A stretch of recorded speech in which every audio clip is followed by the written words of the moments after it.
What is good, Raider Nation? It's your boy Raider Alex back with yet another video for you guys. Anybody that's new to the channel, you guys love Raider related content just like this, make sure to like, comment, subscribe to the channel. That being said, let's jump right into the topic of this video. Today I wanted to do a film breakdown on our 7th round cornerback selection, MJ Devonshire out of the University of Pittsburgh. He comes in at 5'11", 186 pounds.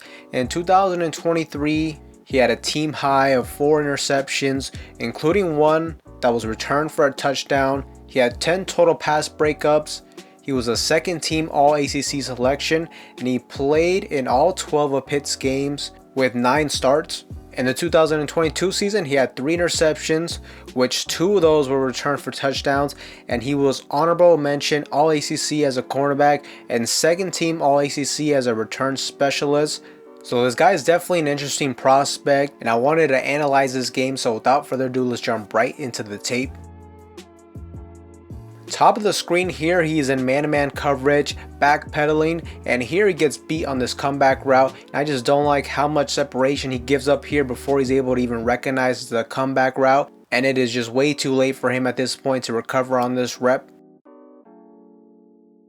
Here we got a deep pass for North Carolina, and we got the Pittsburgh safety coming up to bracket the wide receiver across the middle, and this leads to a big gain on MJ Devonshire. Now, one thing I noticed is how MJ off the line looks like he's playing the route with outside leverage, almost as if he was expecting the safety to drop back into that zone, and when he doesn't do that, he's just put in a bad position, and this leads to a huge gain. Now, obviously, I don't know their playbook and their scheme and what the responsibilities were of the safety and the cornerback, but I am assuming the safety was supposed to drop back here. So given that, I'm going to give Devonshire a pass on this rep. Here we got him bottom of the screen lined up and press man-to-man. He does a good job forcing the wide receiver towards the sideline and essentially making this catch nearly impossible, and he does a good job not getting too handsy and forcing the incomplete pass. Top of the screen here, we got him matched up in man-to-man coverage once again, and off the line you can see him get his left hand on the receiver, and he gets a little too handsy on the rep and gets hit with a penalty. He has got to let go of him after those initial 5 yards off the line, and if he did that, he was in a good position right here. Here we got West Virginia breaking off a big run, and he is able to show off some impressive speed, and this is just a solid tackle as well to save this from being a huge touchdown run. Top of the screen, we got him in press man-to-man once again, and he has really good coverage right here and is able to force an incomplete pass. Now, the only thing I would like to see him improve on in this rep is to turn his head around before the ball gets there, because a lot of times I've noticed he's in really good position defensively, and if he can just turn his head around, it could allow him to make even bigger plays.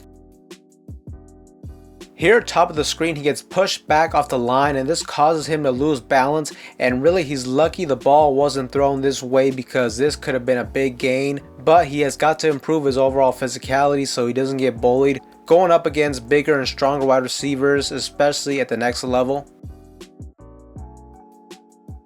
Top of the screen again, and here he gets beat with another comeback route. The receiver has plenty of separation, but luckily for him, the quarterback just throws his pass way off target, but this should have been an easy completion for them.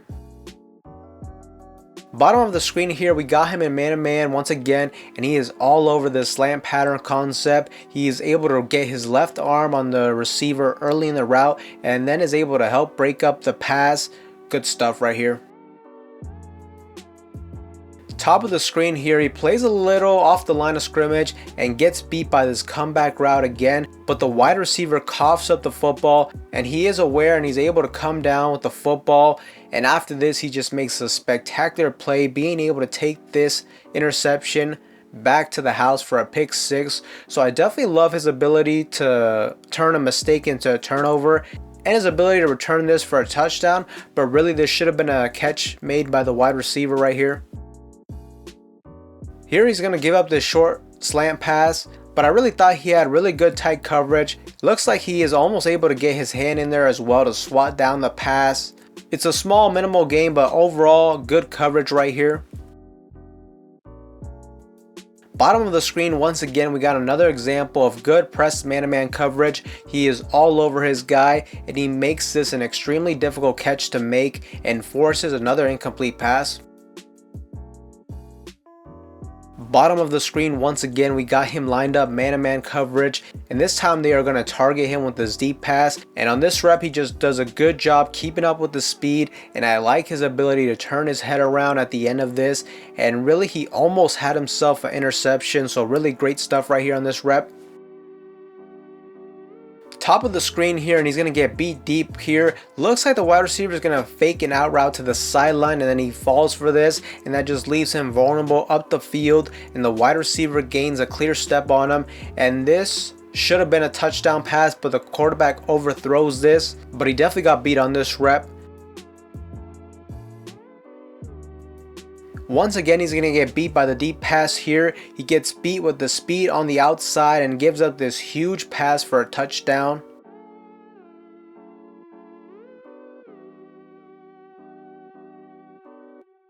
Now on this rep though, this time he does a lot better on the outside on this deep pass. Here he's able to keep up with the speed. He gains good position on the wide receiver, and he is almost able to come down with the interception. He did a good job once again turning his head around, but he was just unable to get both feet in bounds right here. Now late in the ball game in overtime, we got him bottom of the screen, and he's going to get matched up one-on-one on this deep route towards the end zone. And here the wide receiver is going to get his left arm on his back shoulder, and this allows him to gain a step and just gain position on him towards the inside. And then after that, this leaves Devonshire slightly trailing him throughout the rep, and he gives up this big touchdown in a crucial instance of the ball game.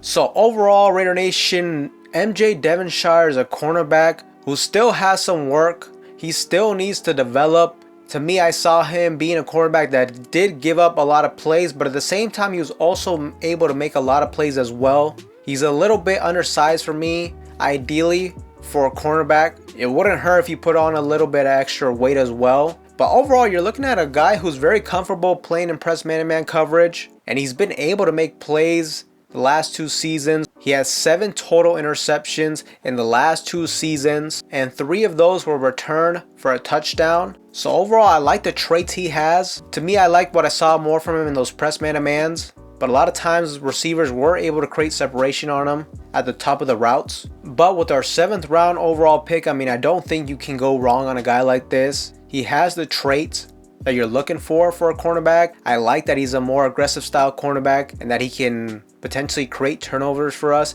especially with the way we're building this defense, with the defensive line that very likely should be dominant next season and get after the quarterback. That's really a perfect situation for a cornerback like this. You get him in a situation where he can just trust his instincts and jump routes when he feels it's necessary. Now, more than likely, he is going to be a cornerback that will get beat, but it's really a situation where if he can make more plays than give up, it should be perfectly fine. Most people had him projected as like a 5th round talent. For us to get him in the 7th round, that's really good value. And I think this guy is gonna fight on the depth chart to potentially be a rotational cornerback, and I think he should provide a lot of value to us in the special teams department. He has that return specialist sort of trait to him. He has that ability to potentially return kickoffs and punts, and he really has just demonstrated that when he gets the ball in his hands, he can make plays. So overall, I like the selection. He has some work to do, but he is a guy that has some upside for me. I like that we drafted a cornerback of this type of profile, a more aggressive corner that will jump routes and hopefully create a lot of turnovers for us in the future. But the Raiders definitely addressed the cornerback position this year in the draft. It's definitely going to be a fierce competition, and it'll definitely put our 2nd-year cornerback Jacorian Bennett on notice. But overall, I like what I see from MJ Devonshire. He is definitely a player that is worth the risk in my opinion. But Raider Nation, let me know what you guys think in the comment section down below. Do you guys like the pickup? Also, let me know if you guys want me to do any film studies on some UDFAs that we picked up. If so, let me know who. But with that being said, that's all for you guys in today's video. Anybody that's new to the channel, you guys love Raider related content just like this, make sure to like, comment, subscribe to the channel. I'll see you guys in the next one.